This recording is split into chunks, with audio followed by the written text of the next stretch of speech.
तो मुझे लगता है कि ये सारे के सारे बौखलाए हुए हैं, ये पार्टी के हैं। सच पूछिए तो मैं तेजस्वी जी का छोटा भाई हूँ। वो कुछ भी मैं क्या बोला कि उनकी भाषा की गरिमा देखिए कि वो बड़े भाई होकर और किस भाषा का इस्तेमाल कर रहे हैं। इसका मतलब नहीं लग रहा है। मैं क्या बोला, 4 दिन के अंदर इशारों को पागल कर दूंगा, मैं सबको पागल घोषित करवा दूंगा।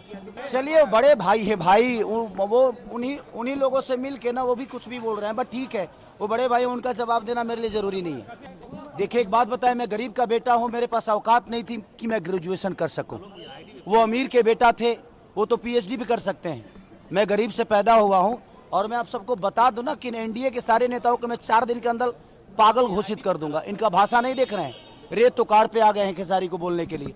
मैं इनको रेत उकार नहीं करूंगा क्योंकि मैं संस्कारिक बेटा हूं और संस्कारिक माँ बाप का बेटा हूं, तो मेरे अंदर कभी शालीनता ऐसी नहीं होगी। दिनेश लाल यादव निरहुआ आपको कह रहे हैं कि कोई ऐसा ठगा नहीं जिसको खेसारी ने ठगा नहीं, क्या ठगे हैं आप? अब पता नहीं, उन्हीं से पूछिएगा कि उनको कितना ठगा हूं मैं।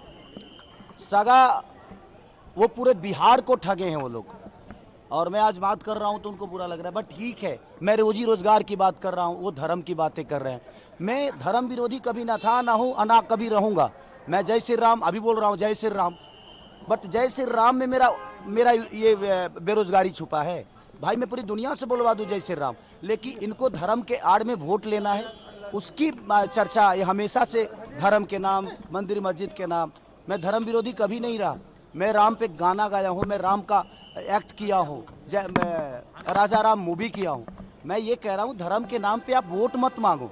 धर्म जरूरी है, लेकिन हमें कर्म करने के लिए शिक्षा भी जरूरी है, अस्पताल भी जरूरी है। ये कौन बनाएगा? ये इसके लिए का दूसरे को वोट देंगे? हम सब आपको वोट दिए हैं हर चीज करने के लिए, तो आप हर चीज पे बात करो ना। आप रोजी रोजगार पे बात करते नहीं, आप सिर्फ मंदिर मस्जिद पे बात करते हो। ये मुद्दे को भटकाते हैं दूसरी तरफ, हर बार जंगल राज की बात करते हैं। आज जो बच्चे शिक्षा से दूर हैं वो 20 साल के बच्चे हैं, और 20 साल से किसकी सरकार है? मानिए हमारे चाचा नीतीश कुमार जी की। अब सोचिए बेरोजगारी से कौन मर रहा है? आज जो 20 साल के बच्चे हैं वो मर रहे हैं। तो मैं वही तो सवाल कर रहा हूँ कि आप जंगल राज की बात, हमारे पापा जंगल राज के हो सकता है हिस्सा होंगे, भाई मैं नहीं था, तो मुझे प्रॉब्लम हो रही है, मेरे आने वाले भविष्य की प्रॉब्लम हो रही है, मैं उस पर चर्चा करता हूँ। तो ये अब मेरे को धर्म विरोधी बता देते हैं कि आप धर्म विरोधी हो। मेरा हमेशा से यही रहा है कि भाई अगर मैं आज माइक के सामने आप सबको बोल रहा हूँ कि आज पूरे एनडीए के नेता और ये स्टार प्रचारक जो 4 हमारे बड़े भाई हैं, ये प्रेस कॉन्फ्रेंस करें और कह दें कि कल से फैक्ट्री का शिलान्यास यहाँ पे होगा, कल से बेहतर कॉलेज बनेगा, शिलान्यास होगा। मैं वादा करता हूँ जीवन में कभी चुनाव नहीं लड़ूंगा और ना ही शपथ ग्रहण कर पाऊंगा और ना ही सर्टिफिकेट लेने में कहीं जाऊंगा। और आजीवन अगर मेरे सर्टिफिकेट लेने में ही इनका छुपा हुआ है बेरोजगारी छुपा हुआ है, ये मुझे दोषी बना रहे हैं बेमतलब का, ये मुझे टारगेट कर रहे हैं। भाई मुझे टारगेट मत करो। बिहार बेरोजगारी से डूब रहा है, शिक्षा से दूर है, अस्पताल से दूर है, उस पर बात करो ना आप। सर एक आखिरी सवाल रहेगा सर कि क्या लग रहा है, आप लगातार प्रचार में जा रहे हैं, महागठबंधन की सरकार बनने जा रही है बिहार में? आपको नहीं लग रहा है? मैं तो पहले चरण में 100 में 100 हैं हम ही, बाकी कोई नहीं है। और आप देखिएगा खेसारी के आने के बाद सरकार बदलेगी। आप भाषा इनकी नहीं देख रहे हैं, किस हिसाब से बोल रहे हैं। अब ये रेत उकार पे आ गए। आप बड़े हैं लेकिन भाषा का मर्यादा आपको होना चाहिए।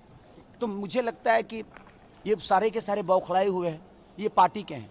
सच पूछिए तो मैं तेजस्वी जी का छोटा भाई हूँ और हमेशा से उनका प्यार आशीर्वाद हमें मिला है। निरहुआ कह रहे हैं कि आपका नाम खेसारी लाल यादव नहीं, अहंकारी लाल यादव होना चाहिए। चलिए वो कुछ भी मैं क्या बोला कि उनकी भाषा की गरिमा देखिए कि वो बड़े भाई होकर और किस भाषा का इस्तेमाल कर रहे हैं। इसका मतलब नहीं लग रहा है। मैं क्या बोला, 4 दिन के अंदर इशारों को पागल कर दूंगा, मैं सबको पागल घोषित करवा दूंगा। कोई बात नहीं, शायद मुसलमान हमारे देश के हिस्सा नहीं है, और अगर बेहतर बिहार के लिए मैं बात करता हूं तो यदमुल्ला हूं, तो मुझे मंजूर है यदमुल्ला होना। अगर शिक्षा की बात करता हूं और पलायन रोकने की बात करता हूं और ये मुझे यदमुल्ला कहते हैं, मुझे मंजूर है यदमुल्ला होना। मुझे कोई फर्क नहीं पड़ता कि मैं यदमुल्ला हूं कि मैं क्या हूं।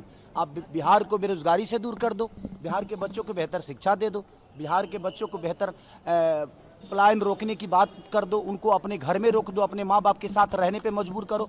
मैं उसके अगर उनको ये शब्द बोलने से और ये करने से यदमुल्ला कह रहे हैं तो आई एम यदमुल्ला, मुझे कोई फर्क नहीं पड़ता। कहा है कि हम गंदा गाना सीखे हैं इन्हीं चारों लोग से गाने के। बिल्कुल सीखा हूँ भाई, आगे यही थे ना। और जहाँ तक कह रहे हैं ना कि उन्होंने ये जीता है, उन्होंने वो जीता है। तो भाई मेरे से पहले तो रवि जी के बाद आप आए थे ना, तो आप क्यों नहीं जीत लिए? तो आप नहीं जीते तो हम भी छोड़ दिए, हम नहीं जीतता हूँ, रहने दो, इसलिए मैं भी नहीं जीता। Sir vote